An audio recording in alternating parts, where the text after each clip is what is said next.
Tila bahagi na ng mga kwento ng ating mga eskwelahan ang mga katatakutan. Katulad na lang ng isang paaralan sa Caloocan kung saan di umano may gumagalang White Lady. Ang teacher ng eskwela, meron daw karanasan sa babaeng tila hindi raw matahimik. Sometimes makakaramdam ka ng something weird. Hindi naman siya confirmed kung ano yun, pero mararamdaman mo na there's someone is staring at your back. May program kasi ganyan sa Yawit, inabot din ng hapon.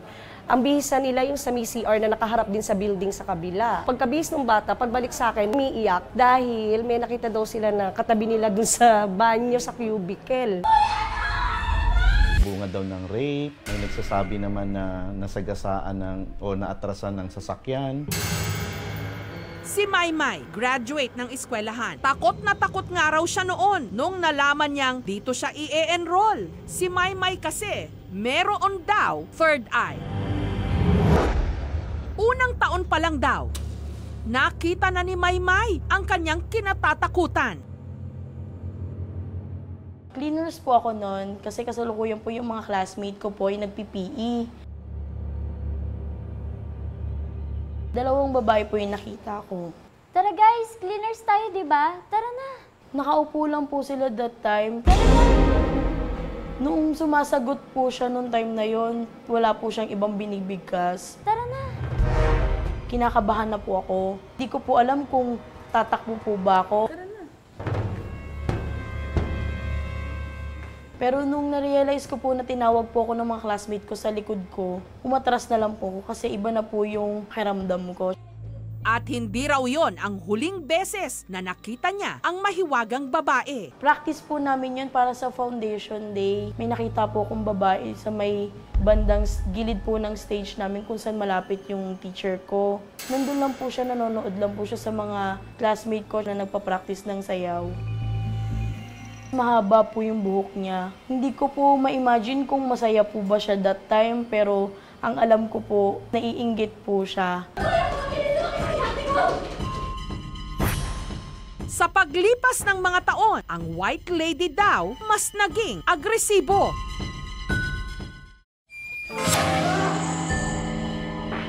Yung black shadow pumasok talaga, nakita ko eh. Noon nga lang daw isang taon, 2 estudyante ang sinaniban daw nito.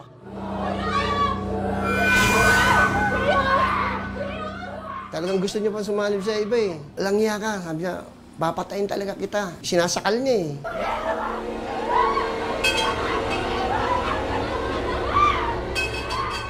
Wag mo nang saktan yung isa. Ano ba naging kasalanan namin? Para mapakalma ang mga estudyante, isang albularyo. Mabagsik siya pero sabi ko, tinawag lang kita para makausap kung ano ang dahilan bakit umano ka sa kanya. Dahil sabi niya, naingayan daw sila doon sa nangyari dahil masayaw sila eh. Tapos nagsisigawan yung iba. Kinausap ko na siya na pwede bang lalayuan na niya kasi pagod na yung bata. Pumayag naman din siya. Ang Student Council ng Batch 2008 na sina Marideth, Raymart, Joanne at Charmaine, hindi nga raw makakalimutan ang Campus White Lady. Tinry naming mag-video. Nagulat na lang kami yung cellphone, bigla siyang nag-hang. Sa lahat ng mga nagdududa sa kanilang kwento, meron daw silang video na makapagpapatunay nito. Ang kanilang 2008 graduation video. At ang may hawak ng video, si Nena. Isa raw kasi sa kanyang mga pamangkin ang nag-graduate din nung araw na yon. Nung binibidyoan ko naman nung may event na yon, wala naman ako nakita. Pero may lumabas sa video na parang yung puting anino na yon, parang ang saya-saya niya, tapos sumasayaw din siya. Nung pinapanood namin yung video, nakita na lang namin na mayroong puti sa ibabaw ng stage.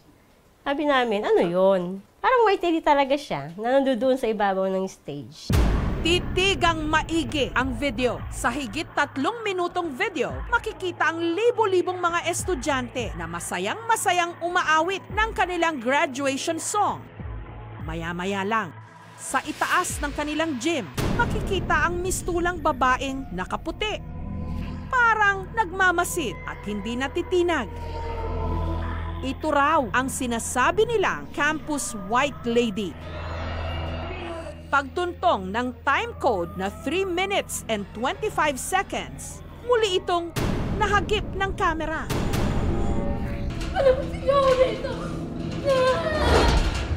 Yung babae daw na nagpapakita doon is nabuntis. Hindi siya nakagraduate, so nagpakamatay siya. So kaya yung akala doon sa video, kung makikita po si doon sa video, yung babae, naka-white siya pero parang makikita mo na nakapang-toga siya. Katulad din nung toga na suot namin ng graduation. Totoo nga kayang kaluluwa itong hindi matahimik dahil biktima ng karahasan? Nag-imbestiga ang aming team kasama ang isang paranormal investigator. Nilibot nila ang eskwela, pati na ang gym kung saan nakunan ang video ng dimanoy white lady. Tinutungtungan ng white lady na yon, merong mga bumbila doon. Lahat sila, hindi sila nagpa-fluctuate. Kung multo yon, yung ilaw sa ilalim would be going haywire. Maaaring sinasabi ng mga paranormal experts na wala nga ang white lady. Pero ang white lady, kung titingnan natin sila bilang mga demonic spirits, ang demonic spirits pwedeng umalis, pwedeng bumalik. Walang reaksyong nakita dun sa kumuha ng video eh.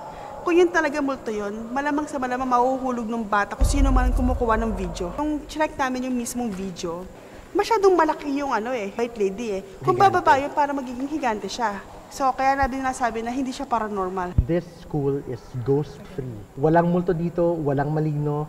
At kung ilang minuto lang ang kahindik-hindik na viral video, may inabot sa aming CD si Charmaine. Kopya rin ng full graduation rites ng kanilang eskwela. May nag-comment din sa video na ang sinasabing white lady, lagayan lang daw talaga ng confetti at kalapate. Bali, ito yung clear video ng graduation namin. So, makikita natin dito na yung sinasabi nilang box of confetti is nandun siya sa may taas ng bubong.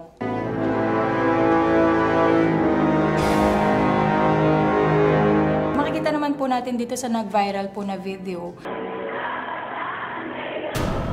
Hindi namin alam kung ano yung nandun sa bubong ng stage. And yung graduation namin is wala namang box of confetti dito sa taas ng bubong. Kasi nandun siya sa gitna kanina.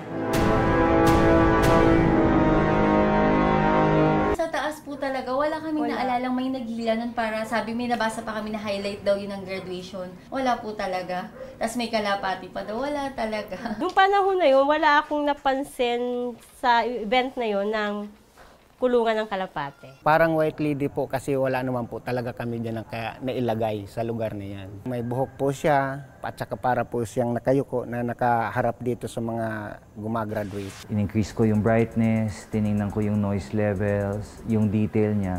Consistent eh. Kaya ako nasabi na hindi siya tampered, hindi manufactured or edited yung video. Yung distansya niya dun sa image na nakatayo, at distansya niya dun sa isang mama na nakatayo sa harapan ng stage, it's safe to assume pareho yon.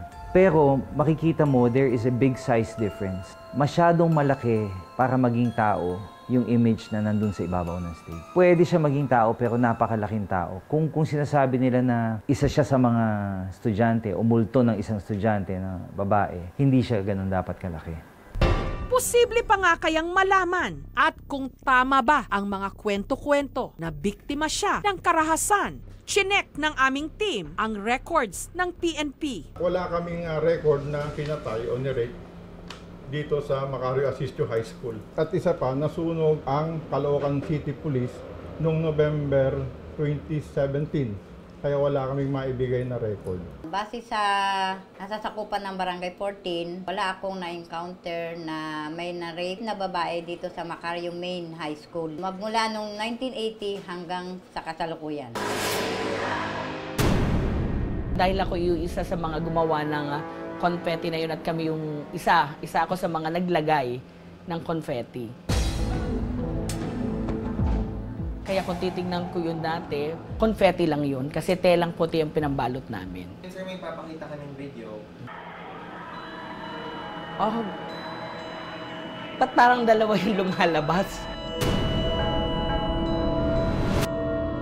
Kasi ako yung naglagay nasa gitna eh. Pero dito kung titingnan mo, parang nasa taas siya ng stage. Yung nasa gitna ng covered court, ina-assure ko na confetti yun.